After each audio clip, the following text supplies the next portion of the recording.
Citoyennes, citoyens, bonjour et bienvenue dans ce nouveau dossier de l'espace. Dans une précédente vidéo, on vous a parlé des différents projets de télescopes géants qui sont en construction. Aux côtés de James Webb ou de WFIRST, cette nouvelle génération d'outils devrait nous permettre de faire progresser nos connaissances des étoiles, des exoplanètes, des galaxies et de bien d'autres champs de l'astronomie.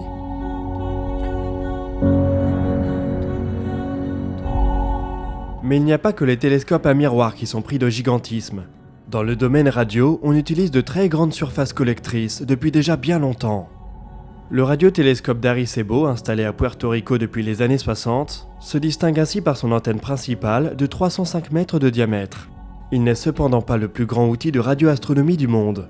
On trouve par exemple en Russie Ratan 600, un ensemble d'antennes rectangulaires s'étendant sur 576 mètres de diamètre.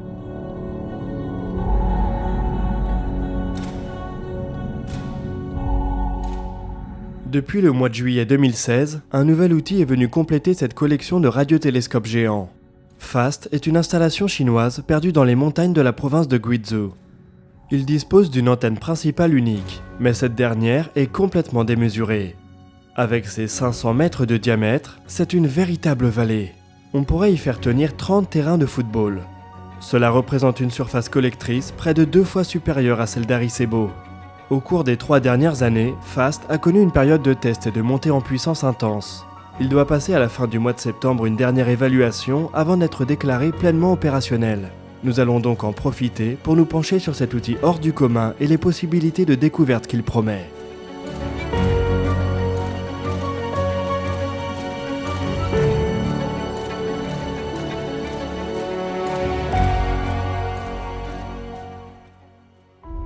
Lorsqu'on a l'habitude de s'intéresser au VLT ou aux autres grands télescopes optiques, les installations comme FAST ou Arecibo peuvent surprendre.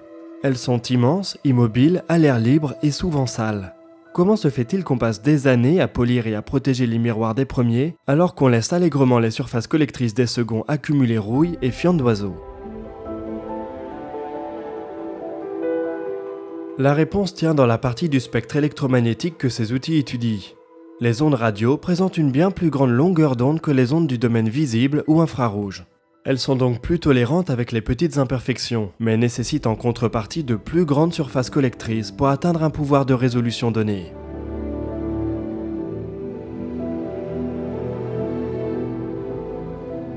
C'est pourquoi on peut construire des antennes immenses sans trop se préoccuper de les polir au dixième de micron près. Les radiotélescopes présentent aussi l'intérêt de pouvoir facilement être combinés dans des réseaux d'interférométrie à très longue ligne de base. Pas besoin de les relier physiquement avec une ligne à retard. On peut enregistrer leur signal, le timer à l'aide d'une horloge atomique et faire la recombinaison plus tard à n'importe quel point de la planète.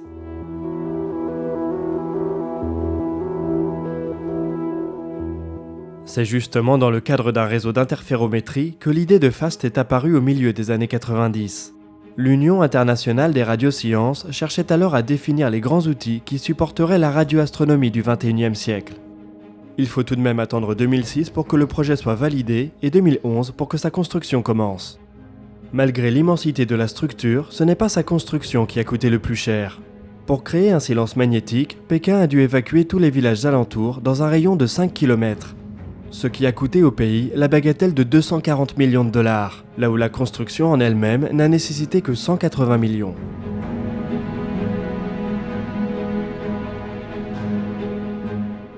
Le radiotélescope en lui-même prend place dans une cuve naturelle appelée la dépression de Dawodang.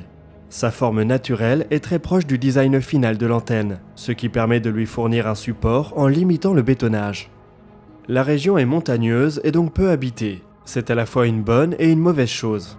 Bonne car le radiotélescope se trouve plutôt isolé de la pollution électromagnétique. Mauvaise car l'Académie chinoise des sciences a bien du mal à convaincre les chercheurs du pays et du reste du monde de venir s'y installer loin de tout. FAST accueille des chercheurs chinois depuis avril 2019 et sera ouvert au monde entier une fois déclaré pleinement opérationnel, d'ici quelques semaines. La construction de la structure a duré 5 ans et s'est achevée à l'été 2016. Même en bénéficiant d'une dépression naturelle, il n'est pas simple de fabriquer une antenne sphérique d'1 demi-kilomètre de diamètre. La structure de FAST s'appuie sur un anneau géant duquel pendent 6670 câbles d'acier. Ils se croisent dans 2225 nœuds et forment une structure de plus de 1300 tonnes. Près de 4500 panneaux sont accrochés le long de ces câbles et forment la surface collectrice.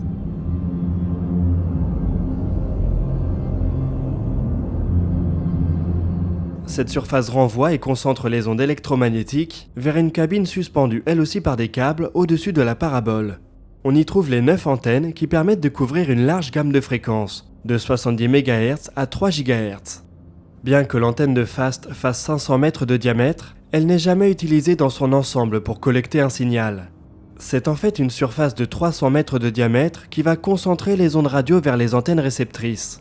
C'est ce mécanisme qui permet de pointer le radiotélescope dans une direction particulière, avec une liberté de 26 degrés par rapport au zénith.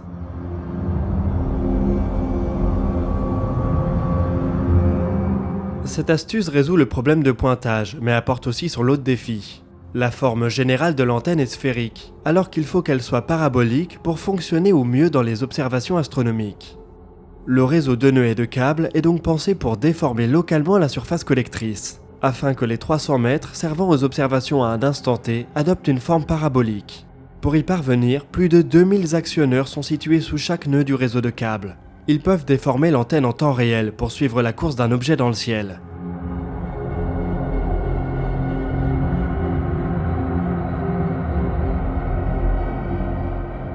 Le système est pensé pour fonctionner avec une précision de 5 mm. Les déformations constantes imposent un stress énorme à la structure. C'est en partie pourquoi le radiotélescope a nécessité un temps de test relativement long. Mais FAST est désormais opérationnel et a même commencé à produire ses premiers résultats. Ceux-ci sont impressionnants, jugez plutôt. Au cours de l'ensemble de sa carrière qui s'étale sur plus de 50 ans, le radiotélescope d'Arecibo et son antenne de 305 mètres a découvert 200 nouveaux pulsars. FAST, alors qu'il n'a même pas encore démarré officiellement sa mission scientifique, en a déjà découvert 93, plus 37 candidats qu'il reste à confirmer.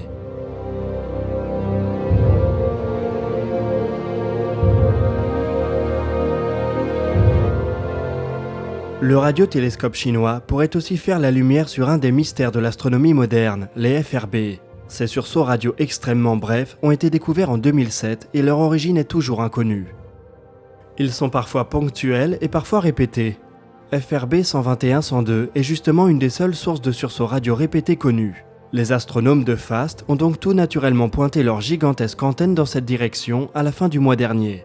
Le timing était apparemment bon puisque FAST a pu enregistrer plusieurs dizaines de sursauts de la source le 29 août. C'est plus que tout autre radiotélescope à ce jour. En multipliant les détections de ce type, la gigantesque antenne pourrait bien contribuer à percer le mystère des FRB.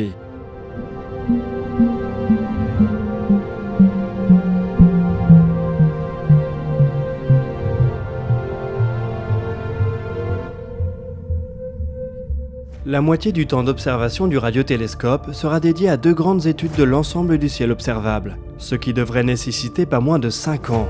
Les astronomes chinois prévoient qu'il leur faudra 10 années supplémentaires pour décortiquer les données accumulées lors de cette phase. Bien entendu, si FAST découvre des sources radio particulièrement intrigantes, il pourra interrompre sa routine pour les étudier plus en détail. Enfin, la grande antenne chinoise devrait fournir un apport particulièrement apprécié pour l'interférométrie à très longue ligne de base. On se souvient que cette technique a permis d'imager l'horizon des événements du trou noir central de M87 en avril dernier. FAST ne devrait malheureusement pas se joindre aux prochaines tentatives de l'Event Horizon Telescope, car il n'est pas sensible aux très hautes fréquences nécessaires lors de ces observations. Le radiotélescope chinois rejoindra par contre le réseau d'antennes installées en Asie de l'Est, dont il augmentera considérablement les capacités.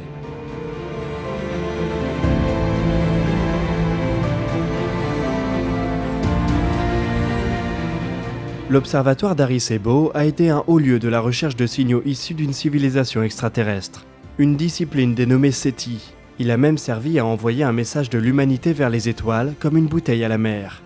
FAST devrait s'inscrire dans une logique similaire. Le télescope géant a rejoint l'initiative Block Through Listen en 2016, peu après la fin de sa construction.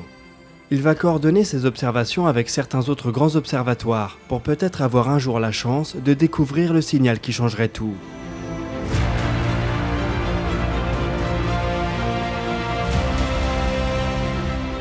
FAST devient ainsi un des instruments les plus puissants travaillant sur la recherche de vie intelligente. Dans quelques semaines, un des plus grands outils de radioastronomie de ces prochaines décennies commencera officiellement sa mission. Ouvert aux collaborations internationales, il a déjà reçu plus de 130 demandes d'observation. On peut donc s'attendre à ce que de nombreux articles qu'on verra publiés sur les FRB, les pulsars et bien d'autres phénomènes incluent les données d'observation de FAST.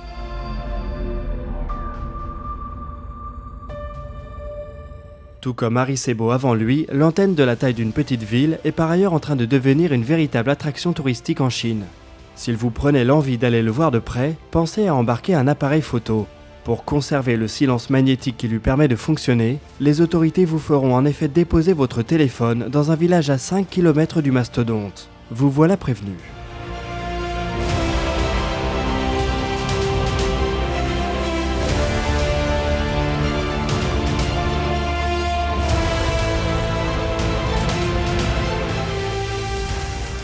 Et nous voici déjà au bout de ce dossier de l'espace. Si vous avez des questions ou des remarques, vous pouvez bien évidemment les partager en commentaire. Nous répondrons à certaines d'entre elles dans la vidéo qui sortira à 18 h ce dimanche. N'hésitez pas à nous rejoindre sur les réseaux sociaux grâce aux liens qui sont dans la description. Vous y trouverez aussi les sources qui ont servi à l'écriture de cette vidéo. Quant à nous, on se donne rendez-vous dans 3 jours pour l'espace commentaire. D'ici là, citoyennes, citoyens, portez-vous bien.